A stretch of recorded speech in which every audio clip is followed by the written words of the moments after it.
When I was about 12 years old, I walked into my dad's home office and found him quietly counting a stack of cash.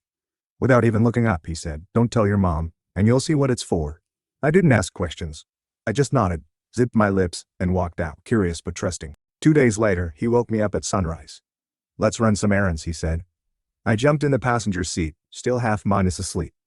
We drove around for a while, made a few random stops, and then pulled into a small used car lot. An hour later, we were heading home, this time in a different car. It was a used car, definitely not flashy, but way nicer than the one we had. On the way back, he grinned and said, "If you never tell her how much I spent, he'll let you drive it." Turned out he got the whole thing for just a few $100. But we were broke, and if mom found out, she'd be sleeping on the couch for a month. I kept that secret locked tight. Every time we were near an empty parking lot or an old dirt road, HED tossed me the keys and let me drive.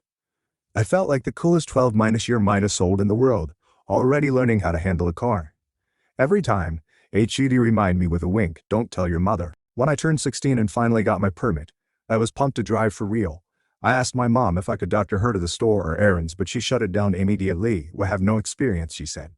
I called and argued. Telling her the truth would get dad in trouble, and maybe get me banned from driving. Weeks went by like this. I kept asking, she kept saying no. One day while my dad was home, he overheard the conversation. He walked in, looked me in the eyes, then turned to my mom and said, "He's a better driver than you are, anyway." Then he tossed me the keys, shrugged, and told her everything. She stood there speechless. I stood there grinning. Then he said, "Dr. Rennie, and you can keep it too.